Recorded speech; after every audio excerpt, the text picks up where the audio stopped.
Kære børn, kære forældre, kære kommende skolebørn, kære tidligere skolebørn, velkommen til Gjern Skoles skolefest. Vi lever i en historisk tid, hvor alt det, som vi kender og det, vi plejer, det bliver udfordret. Der sker mange ting, og det går stærkt. I sådan en tid, så er det rart at have noget, et fællesskab og nogle traditioner, som er, som de plejer. Skolefesten, den er, som vi plejer. Tidsrammen og programmet er, som vi plejer. Vi starter med skuespil, som vi plejer, og vi skal have pølser og brød, ligesom vi plejer. Køen er uendelig lang til at starte med, ligesom det plejer. Popcrawl kommer og spiller musik, og jeg vil tro, at de også laver på en øde ø og limbo, som vi plejer. Der vil være det sædvanlige udvalg af slik, is, chips og sodavand, ligesom der plejer. Men det er jo ikke det hele, det er, som det plejer. For eksempel, så er der i år 2 nye slags kager. Og det er Henrik, der har været nede i mappen med de gamle opskrifter og sagt, nu er det tid til noget andet. Så jo, der sker der lidt. Vi er jo en slags progressiv skole, trods alt. For 6. klasse, så er det slet ikke, som det plejer. De plejer at sidde hernede og være spændte og glæde sig. Og så er det det. Så skal man se skuespil, og så skal man op og give den gas. I år sidder de ude bagved. Og de er mega spændte. De skal være oppe på scenen som skuespillere, som musikere, som scenefolk, lysfolk, lydfolk med mere. Det her, det er ikke en skuespillerskole. Hvis I forventer et perfekt skuespil, perfekt lyd, eller sang, så er I desværre gået forkert. Men hvis I forventer at se en gruppe børn, vores 6. klasse, der har knoklet i ugevis, og som virkelig står på tæer i aften. Børn, der øver skuespil, laver kulisser, øver musik, og som vigtigst af alt, har fået udfordret og udvidet alt deres tro på, hvad de kan og hvad de tør. Både hver for sig og ikke mindst sammen. Det er faktisk det aller vigtigste. Og hvis det er det, I forventer, så er I kommet det rette sted. Og det får I lov til at se lige om et øjeblik. Lavpraktisk.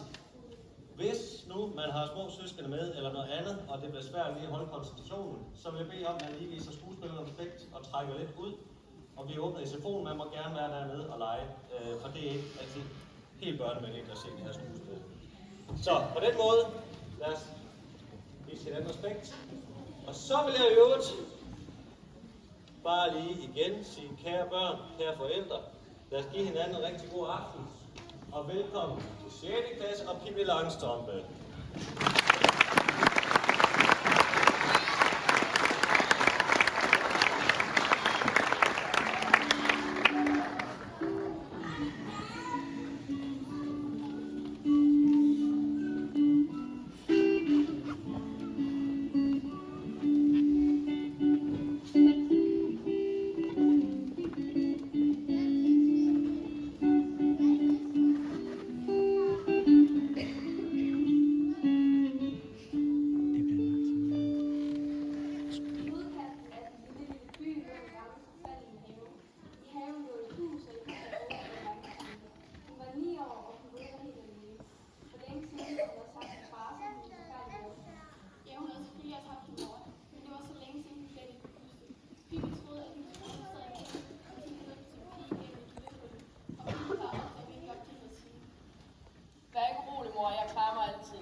På en sydhavsø. Det er mindst sandt ikke alle børn, der har så fine forældre. Indtil var der ikke nogen, der ville se Pippi på en I en lille by skete der ikke så meget, og det var jo heldigt for byens politifolk til at klinge og betjente ham. For det meste tog det meget for at være specialiseret og at kunne stille. Nå, klart. Nu skulle det gøre godt med en kop kaffe, synes du ikke? En kop kaffe og sukkerkringler ville smage godt. Lad os gå ind til den. Og jeg må sige det. For I kan sige det, så kan man komme til at damer og ordfører i børnegang. Og drive til nogle byens børnehave.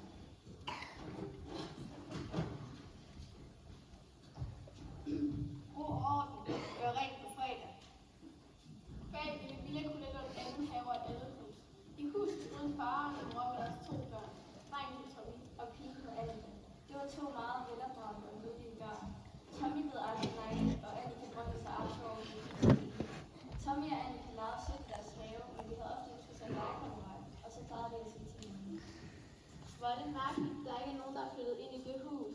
Der er nogen, der bor der. Nogen, der havde børn. Ja, og som var sådan cirka 10 år. Som vi kunne lege med.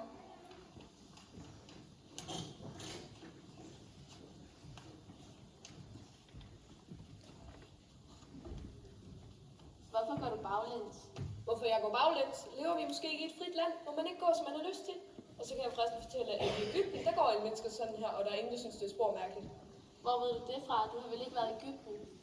Om jeg har været i Egypten? Jo, det kan du vide af næsen på, jeg har. Jeg har været overalt på hele jordkloden og set ting, der er meget mærkeligere end folk, der går baglæns. Hvad ville du have sagt, hvis jeg havde gået på hænder, ligesom folk gør bagindien? Nu lyver du. Du har ret, jeg lyver. Det er grimt at lyve. Ja, det er meget godt at lyve, men forstår du, jeg glemmer det en gang imellem. Og så kan jeg forresten fortælle dig, at i belgisk Kongo, der findes der ikke eneste menneske, der taler sandt. De lever hele dagen, begynder klokken 7 om morgenen og slutter først ved solnedgang. Men har du ikke mor eller far? Nej, overhovedet ikke. Men bor du så? Bor du så helt alene? Nej, selvfølgelig ikke. Han Nielsen en lille gubbror herovre. Hvem er de? Min hest og min abe. Altså, Pippi, hvorfor har du en hest i dit soveværelse? Så i køkkenet vil han bare gå i vejen, og i stuen der trives han ikke. Men har du ingen mor eller far her? Nej, overhovedet ikke. Hvem siger det til, at du går i seng om aftenen og sådan noget? Det gør jeg. Først siger jeg det helt almindeligt. Lille Pippi, nu skal du gå i seng. Og hvis jeg ikke hører efter, så siger jeg det lidt skrabber. Lille Pippi, nu skal du altså gå i seng. Og hvis jeg stadig ikke hører efter, så bliver det altså alvorligt. Se, der kommer frøken Cecilie.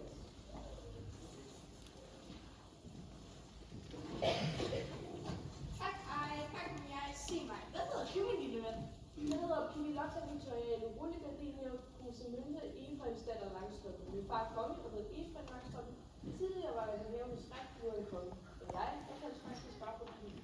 Og jeg hedder frøken Cecilie, så jeg kommer fra hjælp dig, kære Pippi. Hvor sød. Er det sandt, at du bor her helt alene? Nej, selvfølgelig ikke. Han er lidt sådan en lille gubbror herovre. Er Nielsen en lille kub? Ja, min hest og min abe.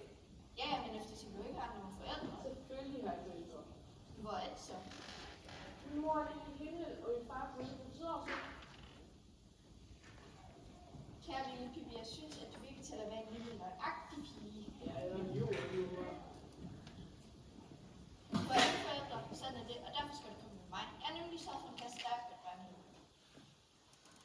Men Pippi, en fin dame kan ikke næse på den. Hvordan kan du blive en så næse? En virkelig fin dame kan da slet ikke næse hønne.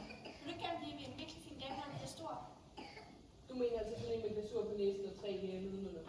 Jeg mener en virkelig fin dame, som altid ved, hvordan hun skal opføre sig, altid artig og velrørt. Virkelig fin dame, vil du gerne være det? Den må jeg lige tænke over, for jeg har jo ligesom allerede bestemt mig for at være sørøver, når jeg bliver stor. Men tror du, frøken kan ikke være sørøver og en virkelig fin dame samtidig? Nej, det tror jeg virkelig ikke. Forstår du da ikke, at du ikke kan bo her helt alene? Nu følger du med mig. Nej, nu Henrik, de skal nok få mig. Du kan ikke bo her helt alene. Farvel, frøken Cecilie, det var hyggeligt, at du kom, men det er nu endnu hyggeligere, at vi. Ej, hvor er det stærkt, Pippi. Til hvis man er verdens stærkeste pige, så er man det. Hvor er det sjovt, du flytter hertil, Pippi. Ja, det synes jeg også. Men tag nu lige at gå hjem, fordi hvis I jo ikke går hjem, så kan I jo ikke komme tilbage i morgen, og det vil jo være synd. Ja, det ville jo være synd. Hej med dig, Pippi. Vi ses i morgen. Hej med dig. Hej med dig, Pippi. Hej.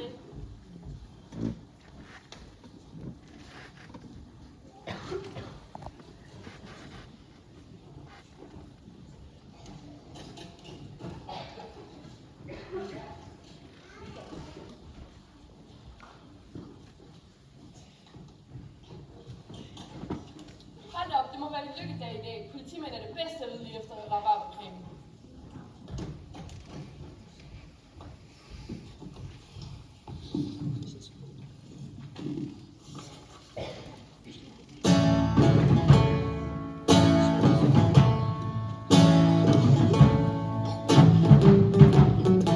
Åbn igen, åbne vand, åbn igen, den skummen sand, snart du fanger også kriminel. Åbn igen, skriv i næben, åbn igen.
Men det kommer ikke til at tage lang tid, Dirk Kling. Du skal bare banke på døren. Ja, banke på døren, det skal jeg gøre.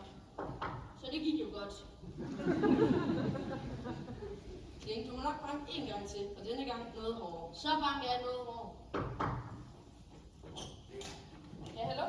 Er det en lille pige, som er flyttet i Birkule?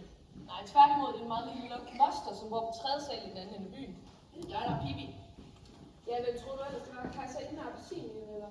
Det er et muslimsfar forening børns spil, der er sendt os. Vi skal bringe dig ind på foreningens børnehjem.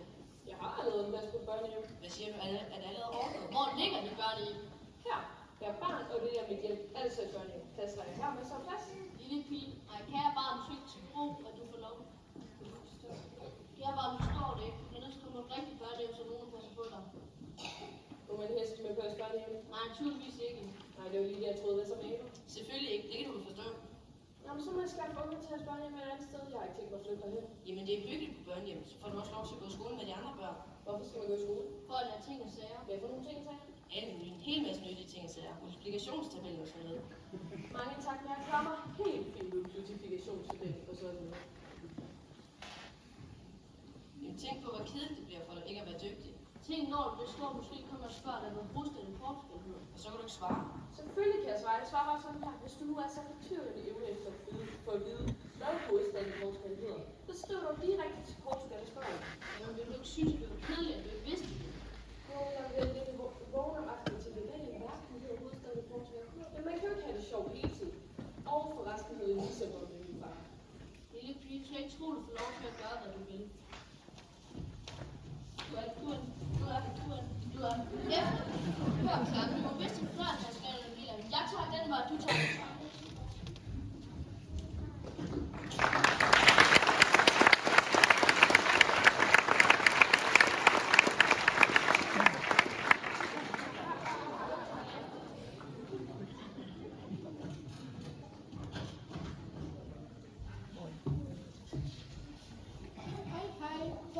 Hvor er det sjovt, Lars, for det var det sødt at komme. Det er min lykkedag i dag, det kan jeg tydeligt mærke. Hvad? Der er hun jo. Ja, se, der er hun. Vi mobber hende ned. Stine.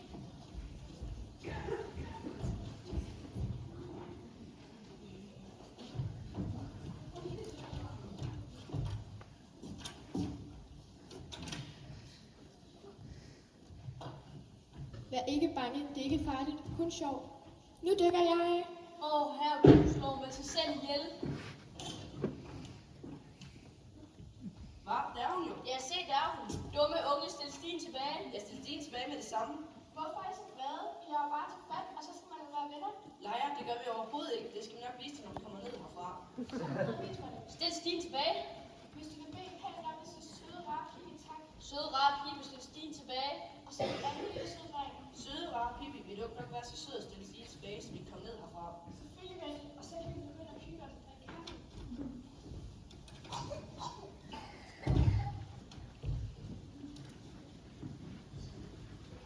Nu skal du få din radio. Nej, nu har jeg ikke tid til at lade til fat længere, selvom det har været sjovt. Det indrømmer jeg. Farvel, kom snart tilbage.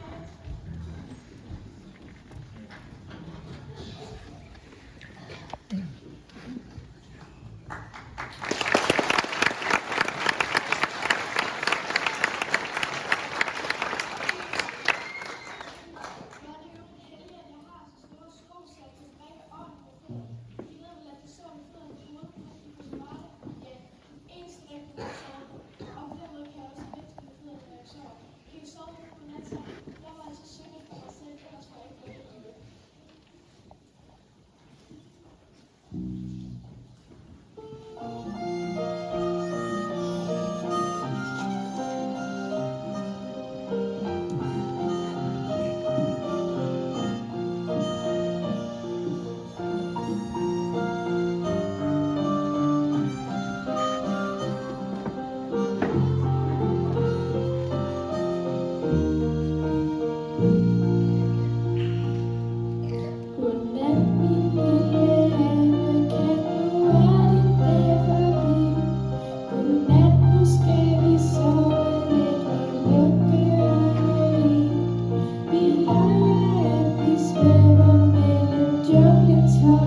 Ja,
denne her dag var lige ikke som plejede i kommunen.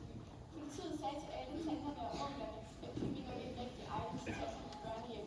De fortalte ikke, at hun var opkommet. Tanterne og onklerne syntes, at det var bedst, hvis Pippi fik lov til at blive venner i de hjemme. Hvis det var sådan, at hun gerne ville gå i skole, så var det på selv ordentligt. Pippi, Tommy og Annika blev de bedste venner og havde meget sjovt sammen. Det eneste, som var lidt ærgerligt, var faktisk, at Pippi ikke gik til skole. Og jo mere Tommy og Annika tænkte på det, jo kedeligere synes de det var. Til sidst besluttede de sig for at forsøge at overtale hende til at begynde igen.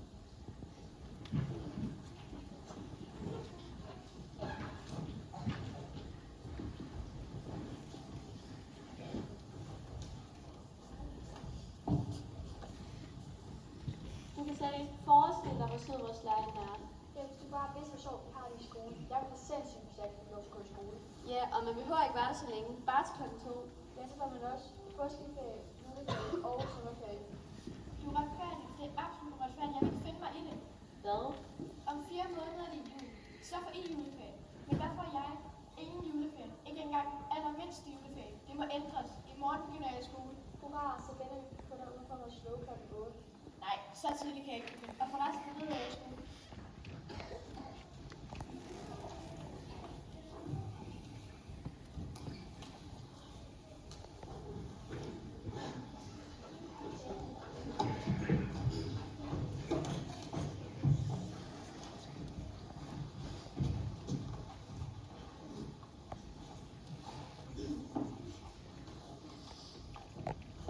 Og det gjorde hun. Præcis klokken 10 næste dag red hun i fuld fart hen til skolen. I den vildeste galop red hun ind i skolen.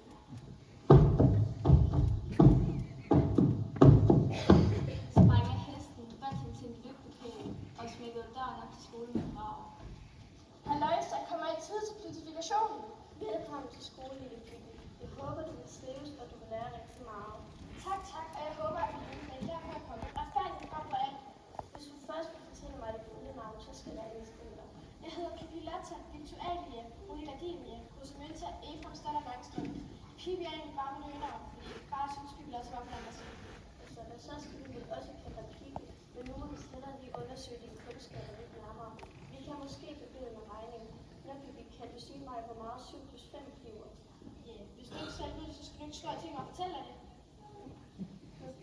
Men Pippi, sådan svarer man ikke i skolen, og det kan da ikke være inden for du, men det kan være inden for frøken.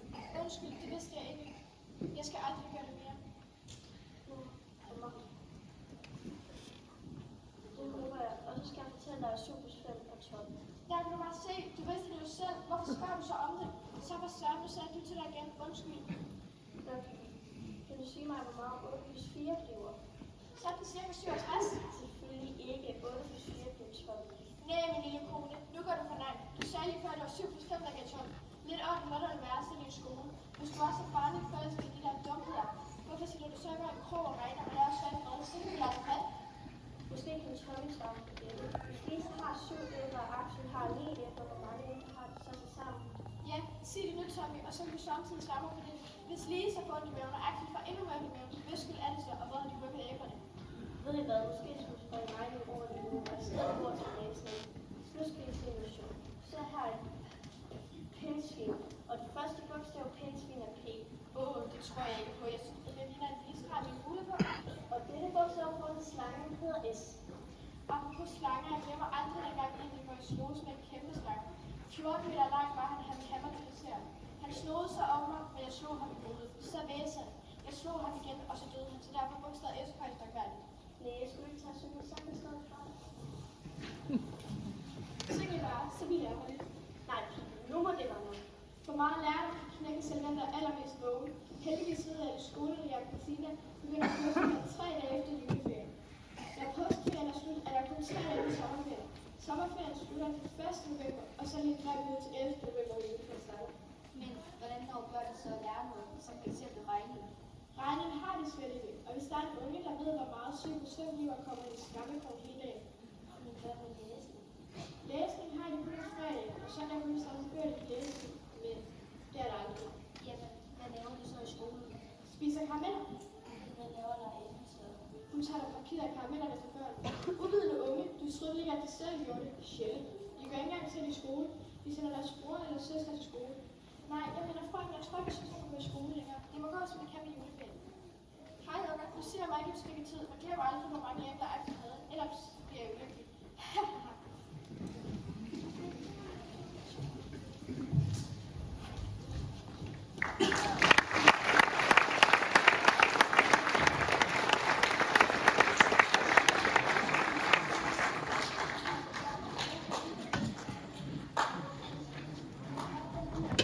Efter denne dag gik vi aldrig mere i skole.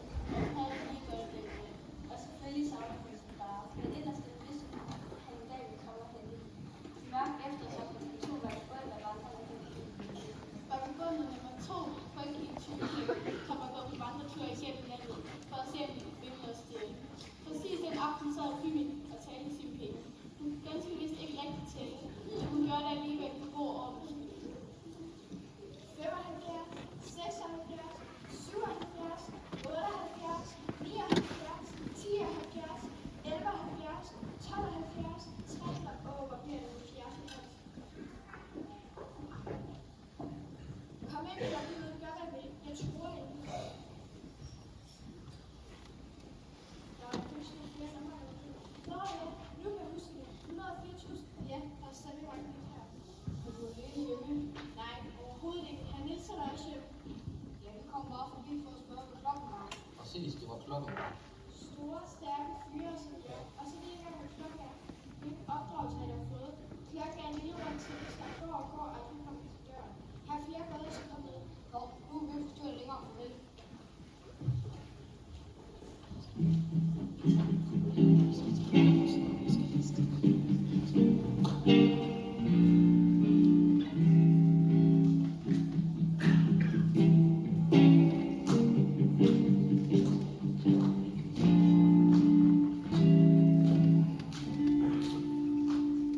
Jeg forlanger ikke, skal sige tak, men I kunne mindst ikke sige tik. I har jo ikke engang almindelig uhøflighed, men for alt i verden, gå i gang. Nu er det vist tid til en lille tur. Så godt kan vi blive. Kom nu, Blom. Så du alle de penge, vilde himmel. Ja, nogle gange min vilje. Det eneste vi behøver at gøre er at vente på hende piberen og ham her Nielsen sover. Så går vi ind og nejler det hele. Det gik da stærkt.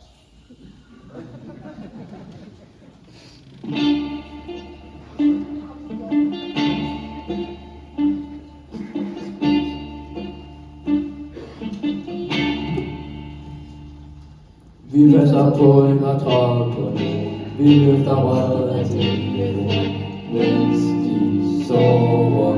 Vi passer på en og væggen, mens de sover.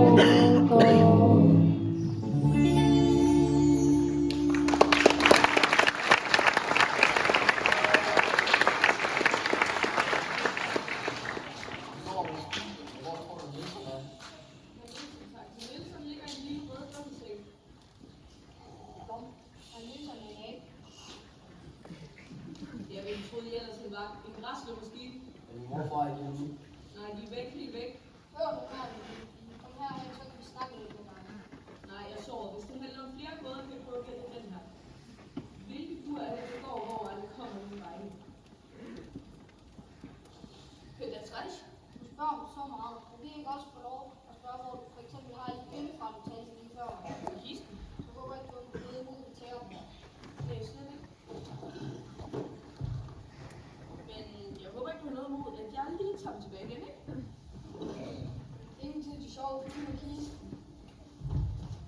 variationer der. Samtidig om. Så du frøen, undskyld os, vi lavede bare sjov. Ja, gør os ikke noget ondt. Vi er bare to fattige på bunden, der er kommet for at yde med til brød. Kan den skotsk? Ja, det tror jeg, hvis vi begge to kan. Godt. Skal vi så danse? Meget gerne. Men det var ikke musik. Hvis du spiller på program, så danser jeg med ham der. Jeg kan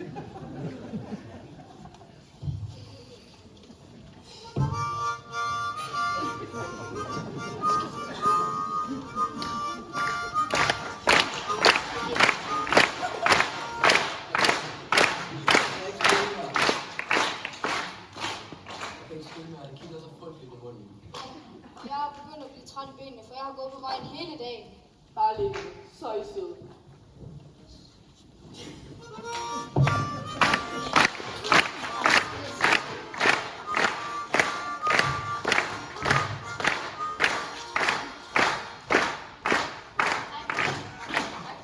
Hvad laver du? Ja, så skal jeg kunne blive helt til på torsdag. Men er I nogen træt? Blom, slip nu. Nu må vi gå. Farvel.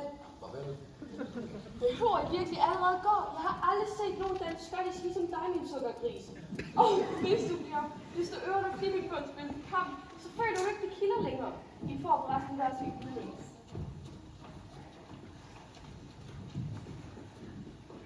Det har jeg aldrig fortjent.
Men far Efraim, hvor er du voksen? Vi bliver nødt til at betale jer rullegliner på sygehuset i Efraimstad Langstrømmen. Men jeg skal bare tænke lige på at sige, du er voksen. Det forstod jeg. Derfor jeg sagde det først. Aha. Se, hvem jeg har med. Pippi, det er længe siden. Ja, det er det sådan. Har du stadig de gamle færdigheder, Rita? Det kan du tro, jeg har.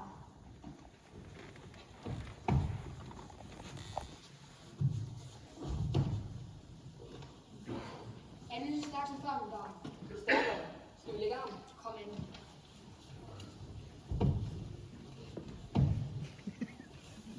Klar, parat, start.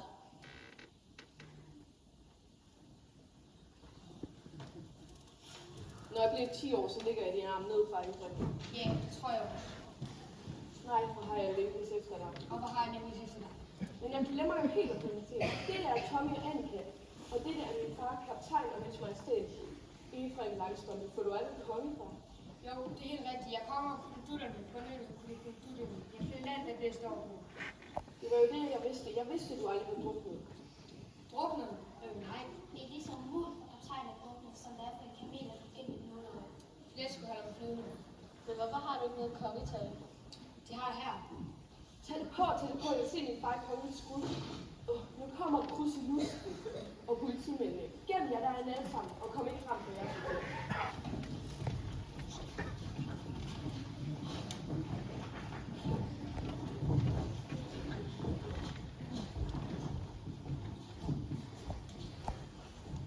Nu er du snart både Ville Willem med et ordentligt udflyt. Ja, tiden gør, at man begynder at blive gammel. Hen mod efteråret fylder jeg 10, og så har man vel til bedre dage. Jamen, har du ingen forældre? Hvor mange gange er det nødvendigt at sige til dig, at jeg har forældre?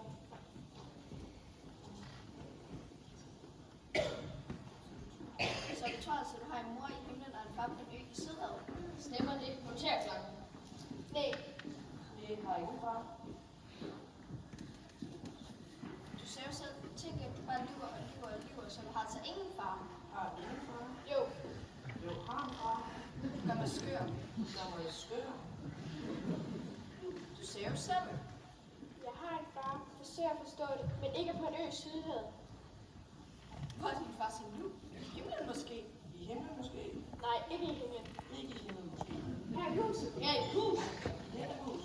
Her i huset. Lille Pippi, hvor mange gange er det nødvendigt for mig at fortælle dig, at du gerne vil lyve? Når han åbnede til min far, kaptajn og hans majestæt Efraim Langstrømpe. Musser, filibusser. Hvad betyder det? Det betyder ryst mine fjender. Han er for din fils. Er det sandt, at det er din rigtige konge? Ja, det er sandt, jeg er kommet. Jeg kommer med kulturerne på lønnet. Hør nu fra Efraim, kunne du da ikke forbløffe, da du flyttede land på deres ø? Jo, fuldstændig forfærdeligt forbløffet. Men der lå fandme med bare hænder. Vendte mig til kongen, og så reagerede om formiddagen og flyttede på en båd om eftermiddagen. Da den var klar, sagde jeg til kulturen, at jeg forlader et stykke tid. Men snart vil komme tilbage med en prinsesse, som vi fik løs af. Så slog de på et skjold og råbte. Pusser. Hvad betyder det? Det betyder brage på brage. Og så stak jeg. Så sagde jeg. Ja, så sagde jeg, så er det stak til sidst, og fik kvældskræk. Pusser, kar. Hvad det betyder?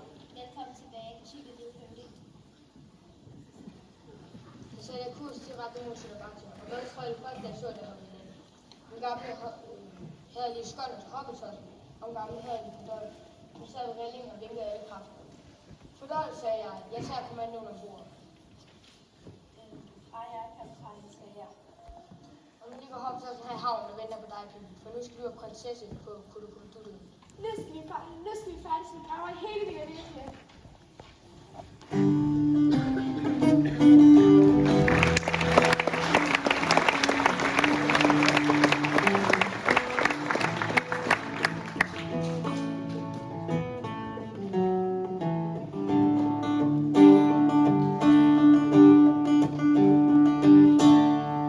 Ja, nu har man da en tryg fremtid. Nu skal jeg være prinsesse på Kudukududu.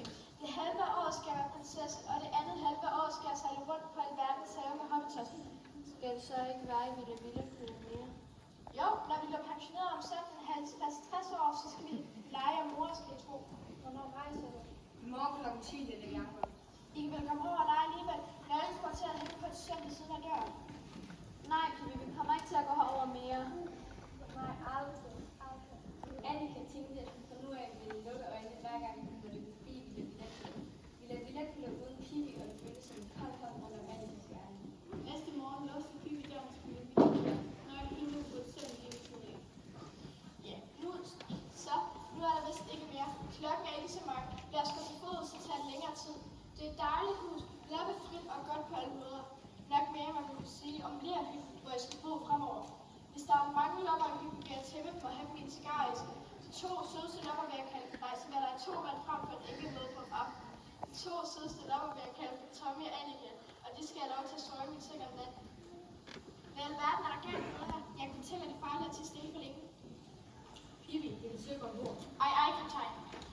God rejse til Og tak for den tid, I har kendt dig. Farvel, Annika. Farvel, jeg vil være glad.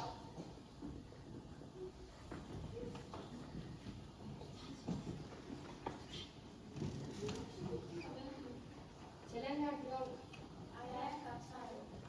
Nej, fra Efraim, det går ikke. Jeg kan ikke holde det ud. Hvad er det, du kolder ud? Jeg kan ikke holde ud, at der er et menneske på Guds grøn, der græder, og jeg er ked af det for min skyld. Allermest Tommy. Jeg bliver Villa Villa. Du gør, som du vil, bliver du altid god. Ja, det har jeg altid gjort. Og hvordan det er fra Efraim, så jeg tager plads på små børn og have et godt hjem, og ikke for meget, hvor vi ser eller noget, tror jeg.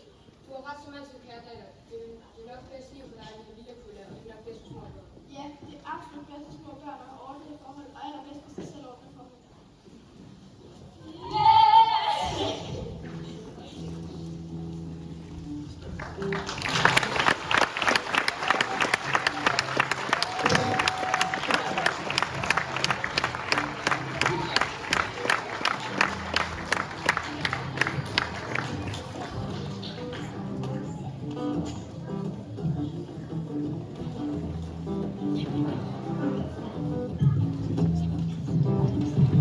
Thank